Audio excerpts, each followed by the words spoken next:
Una nating daming mga kaibigan, Boys Night Out bids abrupt goodbye after 19 years. Host takes swipe at management. Ito ay article ng Inquirer.net. Host of the radio show Boys Night Out or BNO took a swipe at the new management at 89.9 after the show abruptly went off air on Tuesday, September 30, days earlier than their scheduled final airing on October 2.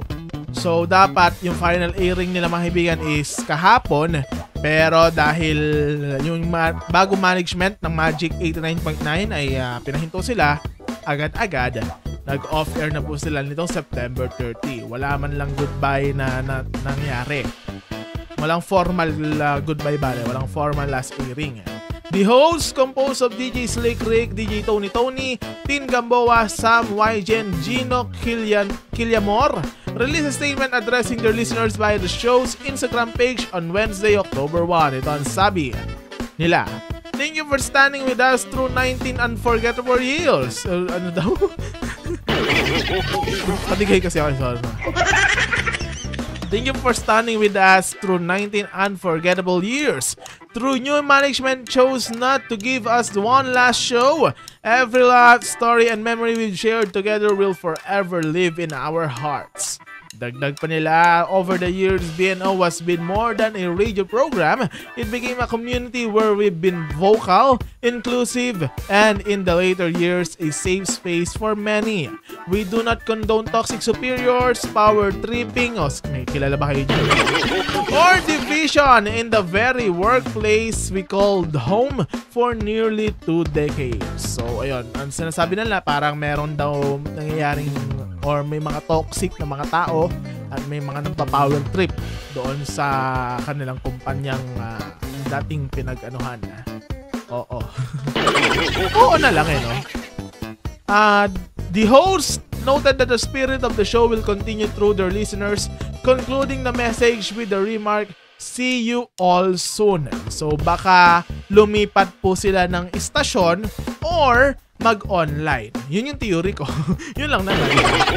Marami na mga possibilities, di ba? Maring pumunta silang TV, balik silang radio pero on other station, or all online na lang sila. Depende sa kung ano yung kaya nila. At in a series of posts on her Threads page, Tin Gamboa said the management apparently put the program on preventive suspension prior to their final show due to the remarks she made with regard to a conversation with program director Sarge Capulso. So may nangyari daw alitan between Capulso and Gamboa. And alitan mo yung tama or basta parang nagkausapan sila. And mukhang yun yung naging reason kung bakit na-abrupt yung kanilang finale.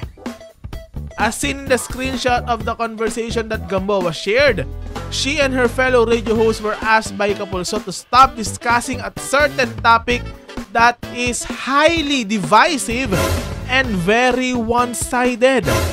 Ano kayang topic to mga kaibigan? Ang sinasabi nitong si Capulso na one-sided. Ano kaya ito mga kaibigan? Siguro iba alam na pero ano kaya ito? While Capulso did not expound on his message, the hosts responded with the remarks that made mentions of DDS and Duterte. Ayun pala, yung topic pala na dapat nilang gagawin or ginawa nila ata ay may kinalaman ang DDS at Duterte. So alam na, Capulso, no? Hindi ka kapuso, ikaw ay ka-DDS. Diba? Ito sabi ni Gamboa, can you believe he tried to censor us the day T. Diggy was arrested by the ICC? T. Diggy talaga, no? He didn't want us to talk about it. Hello! It is literally world news. Crazy. Yun yung sabi niya sa story niya. Dahil alam naman daw ito ng tao, yung topic na ito, ba't hindi pa i-air din, going topic nila sa show. DJ Slick Rick for his part clarified in a separate post that BNO did not stop because of politics. Yun naman sabi nila, hindi na naman daw tungkol sa politics yan.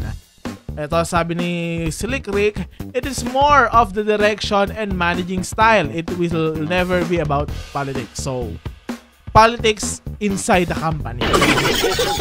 Diba? Kasi parang namang gobyerno din yung isang kumpanya. Huwag kayong ano dyan. May politics pa rin dyan. Not necessarily government politics, pero company politics siguro. Diba? Hindi pantay balikan. Sam, meanwhile, paid tribute to his fellow hosts whom he described as legends. So, sabi ni Sam YG, goodbyes are not forever, are not the end. It simply means we'll miss you until we meet again. Kapulso and Magic 89.9 have yet to publicly comment on the matter as of this writing. So wala pa pong reaction dito ang Magic 89.9 regarding dito sa incident na ito. So, ano nga ba ang totoo? Saan nagsimula ang mga ito? Yan ang ating abangan sa The Buzz! Charot! Ano may mga kaibigan na masasabi nyo sa biglaang pagtigil ng programang Boys Night Out sa Magic 89.9? Comment down below.